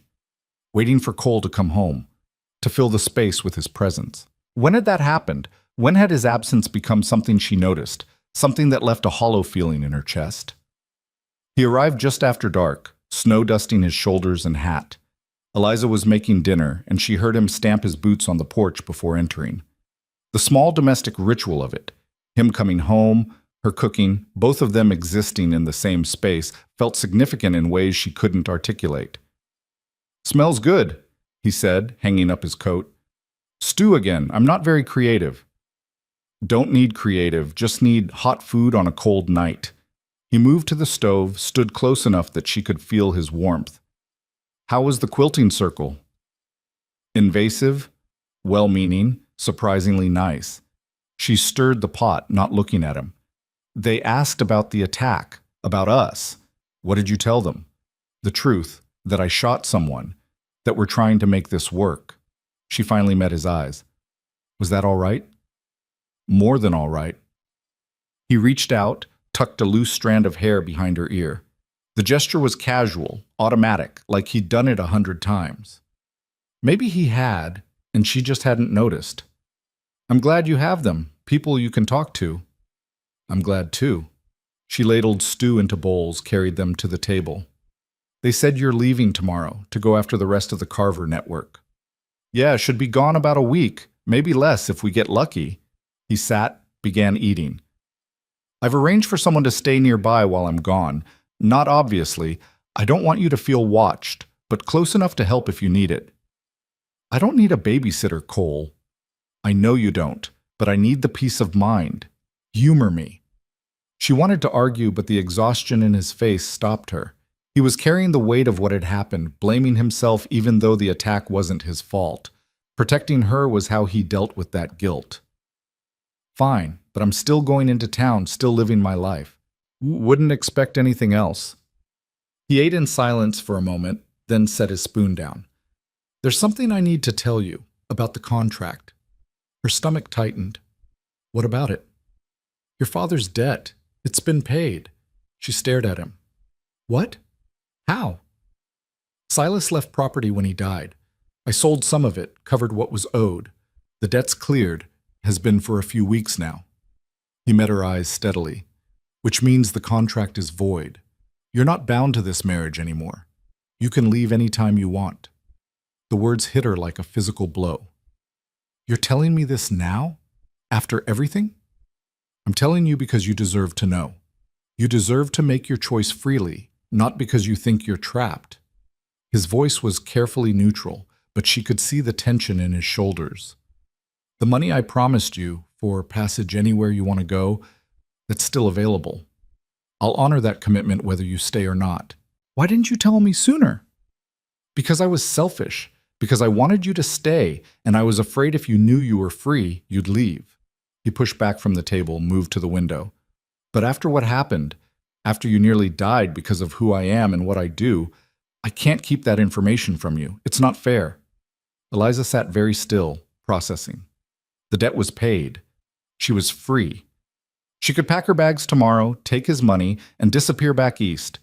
Start over somewhere that didn't have bandits and violence and men who wanted her dead. The possibility stretched out before her, seductive in its simplicity. She could go back to civilization, to a world that made sense, find a teaching position, live quietly, forget this whole terrible chapter, except it hadn't all been terrible, and she didn't want to forget. When did you find out? She asked. That the debt was cleared. 3 weeks ago, the day after the fire. And you didn't tell me because you wanted me to stay. Yes. He didn't try to soften it. I wanted you to stay, and I was scared you wouldn't if you knew you had a choice. She stood, crossed to where he was standing. Outside, the snow was falling steadily, blanketing the world in white. Look at me. He turned, and she saw fear in his eyes. Real, raw fear that she'd never seen there before. I'm not leaving, she said. Not because of the debt, not because of the contract. I'm staying because I choose to, because this place has become mine, and you've become mine, and I don't want to be anywhere else. Eliza, I know it's fast. I know this whole thing is insane. 6 months ago, I was in Boston planning garden parties, and now I'm in the middle of nowhere married to a man I barely know. But I do know you, Cole. I know you're honest and fair, and you try to do right even when it's hard. I know you make me feel capable instead of helpless. And I know that when those men broke in, the first thing I thought was that I needed to survive long enough for you to come home. His hands came up to frame her face, careful of the fading bruises. You mean that? You're choosing this? I'm choosing this. I'm choosing you. Not because I have to, but because I want to. He kissed her then, and it was different from the first time, not tentative or testing. This was claiming, promising, sealing something that had been building between them for months. Eliza kissed him back, tasting snow and certainty and the strange alchemy of two broken people finding wholeness in each other. When they pulled apart, both breathing hard, Cole rested his forehead against hers. I need to tell you something, he said, about Silas, about why he made that contract. All right. He wasn't trying to trap you or punish your father. He was trying to save you. Cole's voice was rough. Your father came to him 8 months ago, desperate, said he'd made bad investments, owed money to dangerous people, said they were threatening you specifically, planning to use you as leverage to get him to pay. Silas offered to clear the debts if your father would agree to the marriage contract. Eliza pulled back, staring at him. My father was protecting me? In his way. Silas was supposed to bring you out here, keep you safe until things settled. The marriage was meant to give you protection, a reason for those men to leave you alone. But then Silas died before he could make the arrangements, and your father died right after, and the whole thing got tangled. He gripped her hands. Your father didn't sell you. He was trying to save your life. The revelation shifted everything. All these months she'd been carrying anger at her father, resentment over being traded like property. And the whole time he'd been trying to protect her the only way he knew how.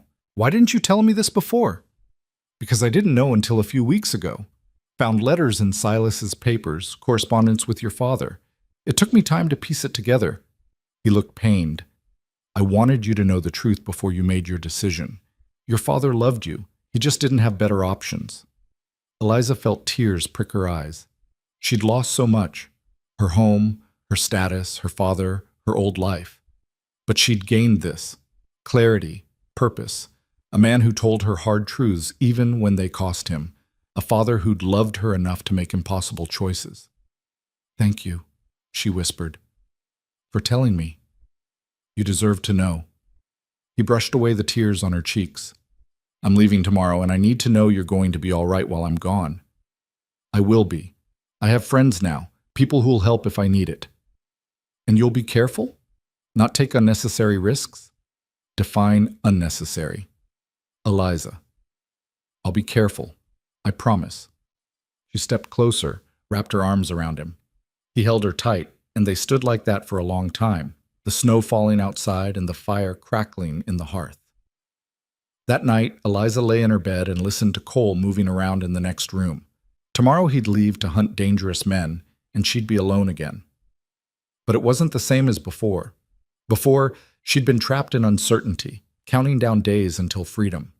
Now she was choosing to stay, choosing to build something real with a man who'd become essential to her in ways that terrified and exhilarated her in equal measure.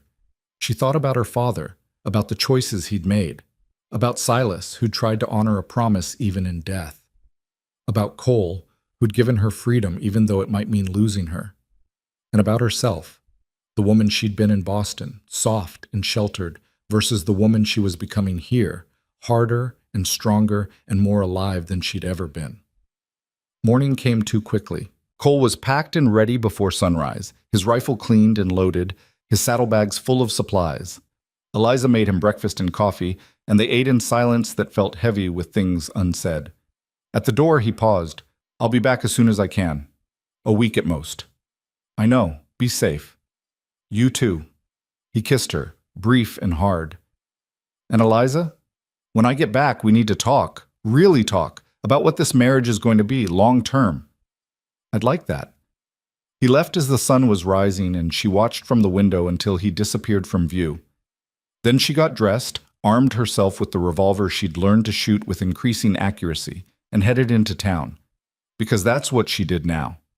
She didn't hide. She didn't wait. She lived. The week stretched out long and cold. Eliza kept herself busy with work, helping Sarah at the laundry, attending the quilting circle, managing the house. She practiced shooting every day in the clearing behind the church, where Ruth had set up targets and bullied half the women in town into learning basic marksmanship. Can't rely on men to save us every time, Ruth declared, watching Eliza's aim improve. Better to save ourselves. Victoria Brennan showed up at the practice range on the third day. She'd been avoiding Eliza since the attack, but now she approached with something that almost looked like humility. I owe you an apology, Victoria said stiffly. What I said before about you and Cole. I was out of line. Eliza lowered her gun. Yes, you were. I thought I had this idea in my head about how things were supposed to go. My father's ranch, Cole's position, combining our families. It made sense on paper. Victoria looked away. But paper isn't real life, and I was too stubborn to see that he didn't want what I wanted. He's his own person. He gets to choose his life. I know that now. Victoria met her eyes. I heard what happened, how you fought back. That took courage. Or desperation. Hard to tell the difference sometimes. Either way. Victoria hesitated, then extended her hand. Fresh start? Eliza studied her for a moment. Victoria wasn't her friend, might never be her friend. But Red Springs was a small town, and holding grudges made life harder for everyone. She shook Victoria's hand. Fresh start. They didn't become close, but the hostility drained away. Victoria even offered advice on dealing with the harsh winter, tips on keeping livestock alive and preventing frostbite that Eliza filed away for future reference. small steps toward something that might eventually resemble peace. Cole came home on the sixth day, riding in at dusk with 4 other men. Eliza heard the horses from inside the house and went to the window. He looked exhausted, covered in trail dust, but whole, alive. She met him at the door, not caring who saw. He dismounted, said something to the other men, and then he was walking toward her. She launched herself at him, and he caught her, holding tight. "I'm all right," he murmured into her hair. "We got them. It's over." "All of them?" "Everyone we could find. The ones who survived are headed to trial in the territorial capital. The Carver network is finished." He pulled back to look at her. "You're safe now. Really safe." The relief was dizzying. She'd been holding tension for so long that she'd forgotten what it felt like to let go. "Come inside. You need food and rest." In a minute, he glanced back at the men who were already dispersing toward the saloon and their own homes. "I need to stable my horse first." "I'll help." They worked together in the gathering dark, tending to his horse with the easy rhythm they'd developed over months of cohabitation. He didn't talk about what had happened on the trail, and she didn't ask. There would be time for that later. For now, it was enough that he was home. Inside, she heated water for washing while he shed his travel-stained clothes. She'd intended to give him privacy, but he stopped her at the door. "Stay," he said. "Please." So she stayed, sitting at the table while he washed, watching him without shame. The lamplight caught scars she'd never noticed before, the evidence of a hard life lived in service to others. He was beautiful in a rough, unfinished way that had nothing to do with conventional attractiveness and everything to do with competence and strength. "You're staring," he said, not looking at her. "I'm appreciating." That got a laugh out of him, tired but genuine. "Appreciating what?" "You. All of you. The fact that you came back in one piece." He dried off, pulled on clean clothes, and sat across from her. "I meant what I said before I left. We need to talk about what this is, what we want it to be." "I know what I want," Eliza said. "I want this to be real. Not a contract or an arrangement, a real marriage with everything that entails. Even though it means staying here, in this hard place, with this hard life. Especially because of that. I'm not the same person who got off that stagecoach. I don't want to go back to being her. I like who I'm becoming here. And I like being married to you." She reached across the table, took his hand. "I love you, Cole. I don't know when it happened, but it did, and I'm tired of pretending otherwise." His grip tightened on hers. "I love you too.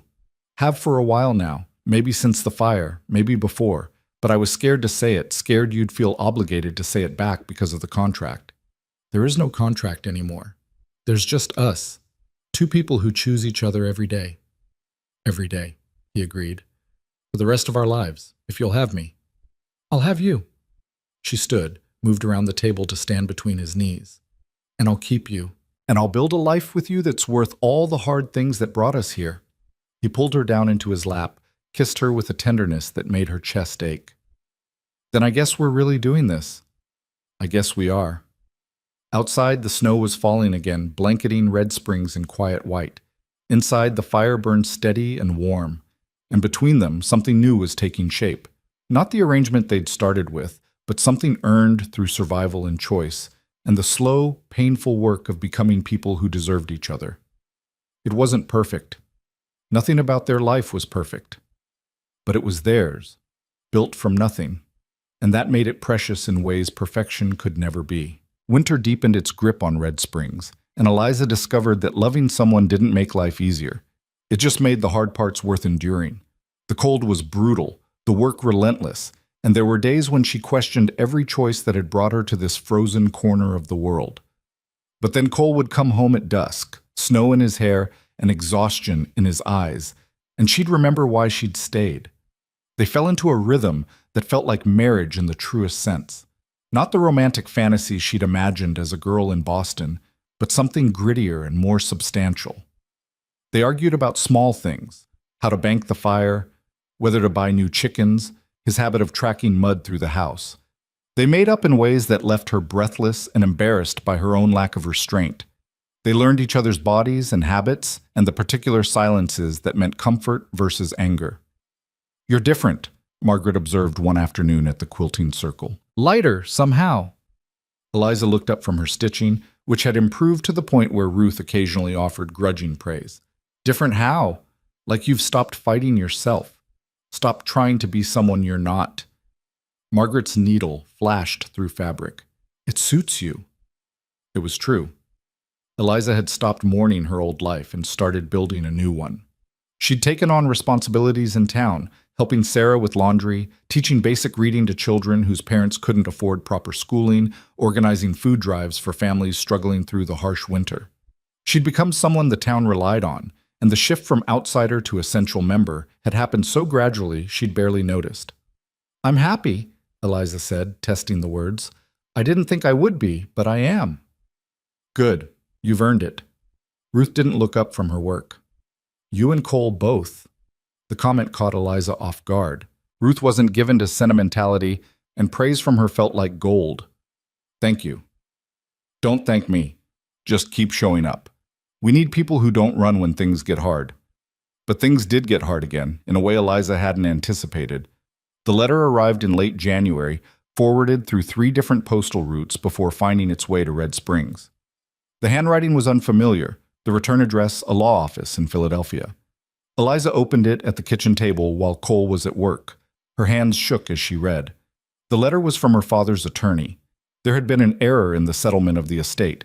A property in New York, a small brownstone her grandmother had left her mother years ago, had been overlooked in the initial accounting. It had been rented out for years, the income going into an account no one had remembered existed. The property was now hers, free and clear, along with $8,000 in accumulated rent. $8,000. A fortune. Enough to live comfortably in any eastern city for years. Enough to start over, to reclaim some version of the life she'd lost. The attorney needed her signature on various documents. He also mentioned, almost as an afterthought, that there was significant interest from buyers. The property could sell quickly if she wished, likely for another $15,000 at minimum. Eliza set the letter down and stared at it like it might bite. This changed everything. This changed nothing. She didn't know which terrified her more. She was still sitting there when Cole came home, the letter in front of her, her tea gone cold. What's wrong? He asked immediately, reading her face. She handed him the letter without speaking, watched him read it, watched his expression go carefully blank in the way it did when he was processing something difficult. That's substantial, he said finally, setting the letter down. Life-changing money. Yes. You could go back east, buy a house, live independently. You wouldn't need anyone. His voice was neutral, but she heard the tension underneath. I could. He sat across from her and she saw fear in his eyes, the same fear from when he'd told her the debt was paid. Fear that she'd leave, that this life they'd built was temporary after all. What are you going to do? He asked. I don't know yet. I need to think. Fair enough. He stood, moved to the stove. I'll make dinner. They didn't talk about it that night. Eliza couldn't find the words and Cole seemed determined to give her space. They moved around each other carefully, like strangers again, and she hated it. She lay awake long after he'd fallen asleep, staring at the ceiling and trying to sort through the tangle of her thoughts. The property was hers by right, inheritance from a grandmother she barely remembered. The money was freedom, security, power, in a world that gave women precious little of any of those things. But using it meant leaving. Or did it? Could she sell the property, take the money, and stay? Build something here with those resources? The thought felt like cheating somehow, like she was trying to have everything instead of making a choice. By morning, she'd made a decision. Not about the property, that would take more time, but about what needed to happen first. I need to go to Philadelphia, she told Cole over breakfast, to handle the legal documents, see the property, make decisions about what to do with it. His coffee cup paused halfway to his mouth. When? As soon as the weather breaks enough for travel. A few weeks, maybe a month. She forced herself to meet his eyes. I need you to understand, I'm not running away. I'm not leaving you. But this is mine, from my family, and I need to deal with it properly. I understand. But his face was tight. How long will you be gone? I don't know. A month, maybe 2, depending on how complicated the legal work is. That's a long time. I know. She reached across the table, took his hand. Come with me. He looked at her like she'd suggested flying to the moon. I can't just leave Red Springs for 2 months. I'm the sheriff. Can you get a deputy to cover, even for a few weeks? Eliza, I don't want to do this alone, and I don't want to be away from you that long. The admission cost her pride, but it was true. Come with me. See where I came from, meet what's left of my family, and then we'll come back here together. He was quiet for a long time, thinking it through with the methodical care he brought to everything important. I could potentially arrange coverage for 3 weeks, maybe 4, but that's it. Then we'll make it work in that time. She squeezed his hand. Please, Cole. I need you with me for this. All right. If it's that important to you, I'll make it happen. The relief was dizzying.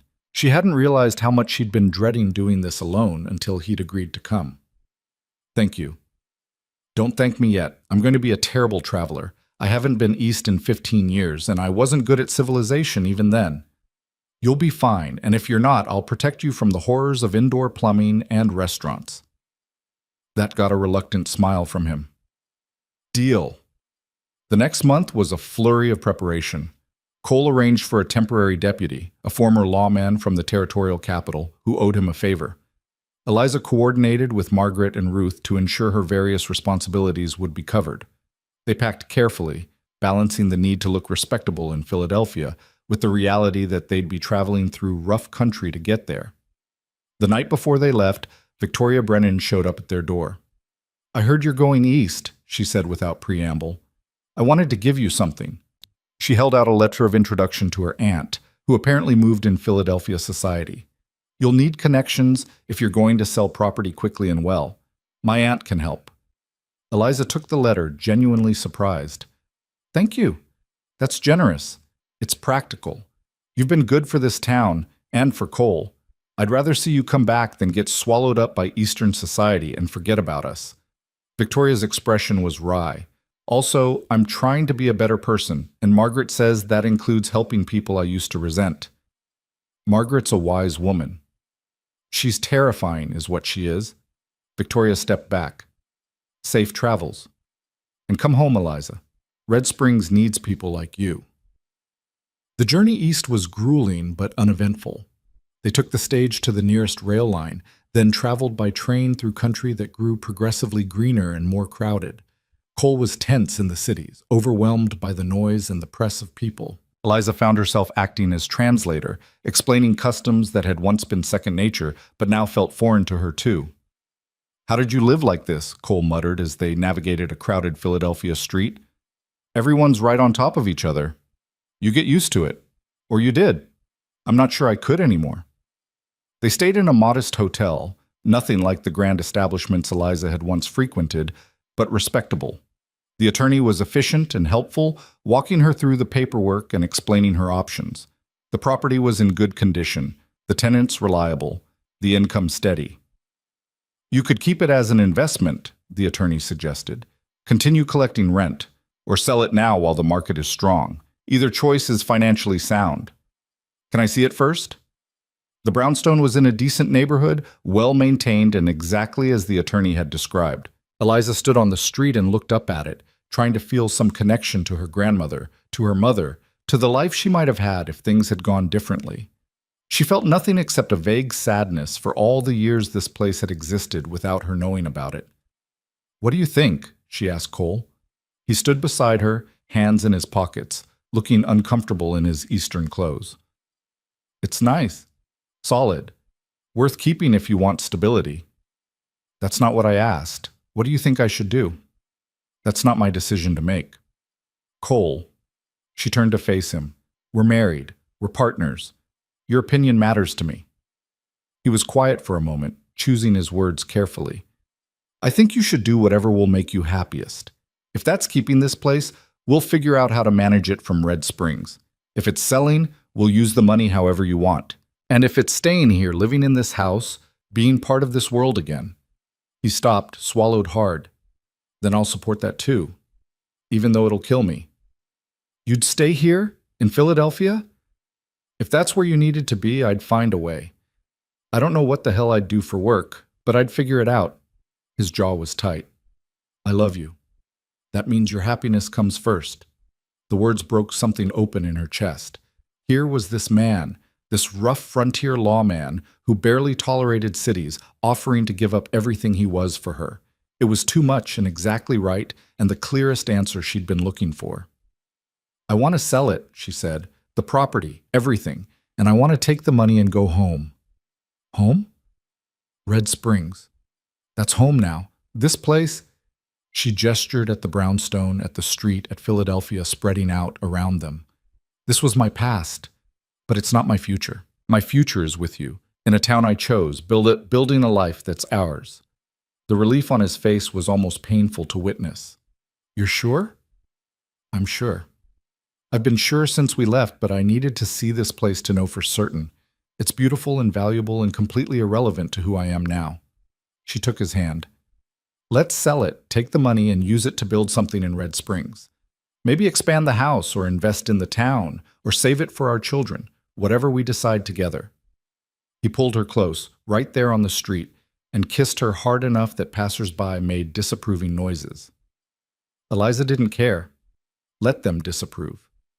She'd spent too many years caring what people thought, and it had gotten her nowhere. The sale moved quickly. Victoria's aunt proved invaluable, connecting them with serious buyers and ensuring they got top dollar. Within 3 weeks, the property had sold for $16,000, more than the attorney had estimated. Combined with the accumulated rent and careful investing, Eliza found herself with nearly $25,000. It was staggering, transformative, and she knew exactly what she wanted to do with it. They returned to Red Springs in early March, when the snow was finally melting and the first hints of spring were showing in the scrubland. The town looked different to Eliza now, not a prison or a punishment, but home. Genuinely, completely home. Margaret met them at the house with fresh bread and enough gossip to fill an hour. Ruth stopped by with a terse welcome back that probably counted as affection. Sarah brought laundry that had piled up, claiming she'd missed Eliza's efficiency. That night, alone in their house with the fire burning and dinner cooking, Cole pulled Eliza onto his lap. "Welcome home," he said. "It's good to be back. I missed this. Missed you, missed the town, missed the quiet. Even after seeing what you gave up, the culture, the society, the opportunities? Especially after that, because it made me realize I didn't give anything up. I traded one life for a better one." She kissed him softly. "And I have plans for that money." "Oh?" "I want to use part of it to build a real school in Red Springs. Hire a proper teacher, maybe 2. Give the children here a chance at education." The idea had been forming during the journey home, crystallizing into certainty. "And I want to invest in the town, help people who are struggling, fund improvements, make this place somewhere people want to stay instead of just passing through." Cole studied her face. "That's going to make you important here. Influential. People will look to you for decisions, for leadership." "I know, and I'm ready for that. I spent years in Boston being decorative and useless. I'd rather be useful here." She paused. "The rest of the money, I think we should save it. For our family, for the future. Our family." His hand settled on her waist, warm and possessive. "You thinking about that?" "I am. Are you?" "Every day since you came back." He kissed her temple. "I want children with you. Want to build something that lasts beyond us." "Then let's do it. Let's build everything. The school, the family, the future. All of it." "All of it," he agreed. Over the next 2 years, Eliza made good on her plans. The school was built by midsummer, a solid 2-room structure with proper desks and books shipped from the east. She hired 2 teachers, a young woman from St. Louis and a retired professor who'd come west for his health. The children of Red Springs suddenly had access to real education, and the change was immediate. Literacy rates climbed. Children who'd been destined for hard labor started talking about college, about professions, about possibilities. Eliza invested carefully in the town's infrastructure. A new well, improved roads, loans for struggling businesses. She worked with Cole and the town council to establish programs for widows and orphans, ensuring no one fell through the cracks the way she might have if circumstances had been slightly different. People started calling her Mrs. Maddox, with a deference that had nothing to do with being the sheriff's wife and everything to do with her own actions. She'd earned respect through work and investment and genuine care for the community. And through it all, her marriage to Cole deepened into something she couldn't have imagined that first day in the clerk's office. They fought about money, about town politics, about his dangerous work and her stubborn independence. But they also laughed, built traditions, created a life that felt solid and real and entirely theirs. She got pregnant in the fall of their third year together. The baby came the following spring, a girl with Cole's dark hair and Eliza's stubborn chin. They named her Sarah Margaret, after the two women who'd helped Eliza survive those first brutal months. "She's perfect," Cole whispered, holding his daughter with a tenderness that made Eliza's chest ache. "She's loud and demanding, and she spit up on your shirt. Still perfect." He looked at Eliza over the baby's head.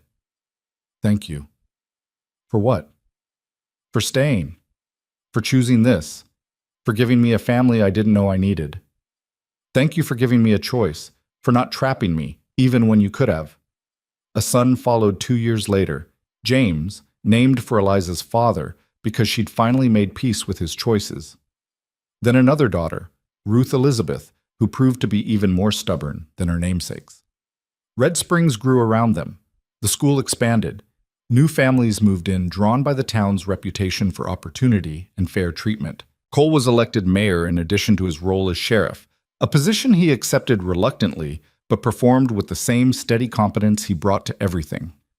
Eliza found herself at the center of a community she'd helped build, surrounded by people she'd chosen and who'd chosen her back. It wasn't the life she'd planned. It was infinitely better. On their 10th anniversary, Cole took her riding out to the spot where he'd first saved her from the bandits. The overturned stagecoach was long gone, but the rocks were still there, and Eliza could still remember the terror of that day.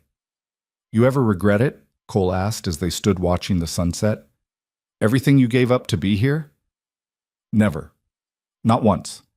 She leaned against him, his arm coming around her automatically. "You? Are you asking if I regret being forced to marry the most stubborn, brilliant, beautiful woman I've ever met? The woman who built a school, raised my children, and still finds time to beat me at cards? I'm asking if you're happy." He turned her to face him, his hands framing her face the way he'd done 100 times before. "I'm happy. Happier than I thought possible. You made me better, Eliza. Made this whole town better. We made each other better. That's how this works." "Is it?" His smile was soft. "Then I'd say we're doing it right." The sun set over the scrubland, painting everything gold and amber. In the distance, Red Springs was lit up with evening lamps, smoke rising from chimneys, the sounds of a living community carrying on the wind. Their children were there, being watched by Margaret while their parents took this rare evening alone. Their home was there, sturdy and welcoming. Their life was there, built from nothing but determination and love, and the hardest choices either of them had ever made. "We should get back," Eliza said, "before Ruth puts the kids to bed without making them wash first." "She absolutely will. She thinks I'm too soft on them." "You are too soft on them," says the woman who lets James have extra dessert when he looks at her with big eyes. "That's different. He has your eyes. It's unfair." They rode back as darkness fell, their horses side by side, their hands occasionally brushing. By the time they reached town, the stars were out, brilliant against the black sky in a way they never had been in Boston. Margaret met them at the door, the baby asleep on her shoulder. They were angels, absolute angels. "You're lying, but thank you," Eliza said, taking little Ruth. The baby stirred, but didn't wake. "I'm not lying. They're good children. You're raising them well." Margaret handed over James to Cole. "Both of you." After she left, Cole and Eliza tucked their children into bed, a nightly ritual that Eliza treasured more than she'd ever admit out loud. James mumbled something about horses in his sleep. Ruth's tiny fist curled against her blanket. Sarah was in the room she'd recently demanded as her own space, already asleep with a book on her chest. In their own bedroom, Eliza changed into her nightgown while Cole watched from the bed. "What?" she asked, catching his expression. "Just thinking about contracts." Contracts? The one that brought you here. The one I thought was a burden, a complication I didn't want. He pulled her down beside him. Best thing that ever happened to me, that contract. It wasn't the contract, it was what we built after. True. But I'm still grateful to Silas for writing it, and to your father for signing it, even if they didn't live to see what came of it. Eliza thought about that, about her father's desperate choice, about Silas's attempt to honor a promise, about all the impossible circumstances that had conspired to bring her here. I'm grateful too, for all of it, even the hard parts, especially the hard parts. They made us strong enough to handle everything that came after. Listen to you, being philosophical. I have my moments. He pulled her close and she settled against him with the ease of long practice. I love you, Eliza Maddox. In case I don't say it enough. You say it plenty, but I'll never get tired of hearing it. She kissed his jaw. I love you too, even when you're impossible. Especially when I'm impossible. Especially then. Outside, Red Springs settled into sleep. The school they'd built stood dark and quiet, waiting for tomorrow's students. The families they'd helped were safe in their homes. The future they'd created together spread out in all directions, solid and real, and nothing like either of them had planned. But that was the beauty of it. The best things never came from plans. They came from choices made in impossible moments, from staying when leaving would be easier, from building something new instead of clinging to what was lost. Eliza had come to Red Springs in chains, chains of debt, of obligation, of circumstances beyond her control. But she'd found freedom here, the kind that came from choosing her life instead of having it chosen for her. She'd found love in a man who'd given her the power to leave and then proved worthy of her staying. She'd found purpose in building something that would outlast them both. The contract that had bound her was long since void, destroyed, or filed away in some forgotten drawer. It didn't matter anymore. What mattered was what they'd built in its place, a marriage forged in fire and choice and the hardest kind of honesty. A family that was strong because they'd worked for it. A town that thrived because they'd invested in it. A love that had started as transaction and become something so much deeper that there weren't words for it, just the daily choosing of each other, over and over, until choosing became as natural as breathing. That was legacy. That was victory. That was home. And as Eliza drifted off to sleep in Cole's arms, listening to the quiet sounds of her children breathing in nearby rooms, she knew with absolute certainty that she wouldn't change a single thing about the journey that had brought her here. Not the ambush, not the contract, not the fear or the pain or the impossible choices. Because all of it, every brutal, beautiful moment, had led her exactly where she was meant to be.